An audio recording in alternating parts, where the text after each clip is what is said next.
Hi ಎಲ್ಲರಿಗೂ ನಮಸ್ಕಾರ. ಇವತ್ತಿನ ವಿಡಿಯೋ ಬಂದುಬಿಟ್ಟು KPTCLನಿಂದ ಒಂದು ಬಿಗ್ ಅಪ್ಡೇಟ್ ಅಂತಲೇ ಹೇಳ್ಬೋದು. ಅದೇನಪ್ಪ ಅಂತಂದರೆ ಎಕ್ಸಾಮ್ ನಡೆಯುತ್ತಾ ಅಥವಾ ನೇರ ನೇಮಕಾತಿ ನಡೆಸುತ್ತಾರಾ ಅಂತ ಕೆಲವು ಕನ್ಫ್ಯೂಷನ್. ಆದ್ದರಿಂದ KPTCLನವರು ಒಂದು ಅಪ್ಡೇಟನ್ನು ಕೊಟ್ಟಿದ್ದಾರೆ. ಎಕ್ಸಾಮ್ ನಡೆಯುತ್ತಾ ನಡೆಯಲ್ವಾ ಅಂತ ಅವರು ಕ್ಲಿಯರ್ ಕಟ್ಟಾಗಿ ತಿಳಿಸಿಕೊಟ್ಟಿದ್ದಾರೆ. ಆ ಡೀಟೇಲ್ಸ್ನ ನೋಡೋಕ್ಕಿಂತ ಮುಂಚೆ ದಯವಿಟ್ಟು ನಮ್ಮ ಯೂಟ್ಯೂಬ್ ಚಾನಲ್ನ ಸಬ್ಸ್ಕ್ರೈಬ್ ಮಾಡ್ಕೊಳ್ಳಿ ಅಂತ ಹೇಳ್ತಾ ಈ ವಿಡಿಯೋನ ಶುರು ಮಾಡೋಣ. ಇಲ್ಲಿ ನೋಡ್ಬೋದು KPTCLನಿಂದ ಬಂದ ಸ್ಪಷ್ಟನೆ.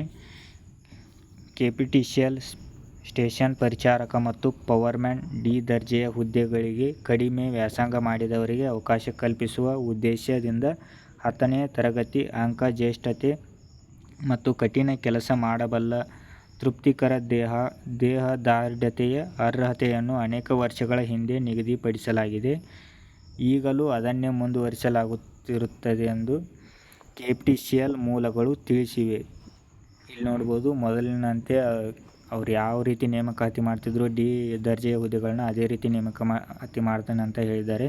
KPTCL ಮತ್ತು ವಿವಿಧ ಎಸ್ಕಾಮ್ಗಳಲ್ಲಿ ಖಾಲಿ ಇರುವ 2000ಕ್ಕೂ ಹೆಚ್ಚು ಹುದ್ದೆಗಳ ಸ್ಪರ್ಧಾತ್ಮಕ ಪರೀಕ್ಷೆ ಮೂಲಕ ನೇಮಕಾತಿ ಮಾಡಿಕೊಳ್ಳಬೇಕು ಎಂದು ಒತ್ತಾಯಿಸಿ ಸರ್ಕಾರಿ ನೌಕರಿ ಆಕಾಂಕ್ಷಿಗಳು ರಾಜ್ಯದ ವಿವಿಧೆಡೆ ಪ್ರತಿಭಟನೆ ಮಾಡಿದ್ದಾರೆ.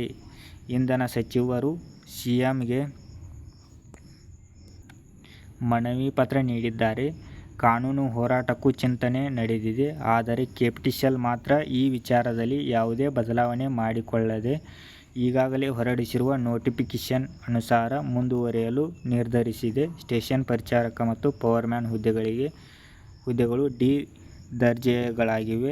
ಆದ್ದರಿಂದ ಎಕ್ಸಾಮ್ ನಡೆಸುವುದಿಲ್ಲ, ನೇರ ನೇಮಕಾತಿ ನಡೆಸುತ್ತೆ ಅಂತ ಕ್ಲಿಯರ್ ಕಟ್ಟಾಗಿ ತಿಳಿಸಿಕೊಟ್ಟಿದ್ದಾರೆ. ಇಲ್ಲಿ ನೋಡ್ಬೋದು ಅದು ಯಾವ ರೀತಿ ಅಂತ ಅಂದರೆ ಈ ಹಿಂದೆ ಅಧಿಸೂಚನೆ ಹೊರಡಿಸಿದ್ರಲ್ಲ, ನೇರ ನೇಮಕಾತಿ ಒಂದು ಹುದ್ದೆಗೆ 5 ಅಭ್ಯರ್ಥಿಗಳಂತೆ ನೇರ ನೇಮಕಾತಿಯನ್ನು ಮಾಡ್ತಾರಂತ ಇಲ್ಲಿ ತಿಳಿಸಿಕೊಟ್ಟಿದ್ದಾರೆ.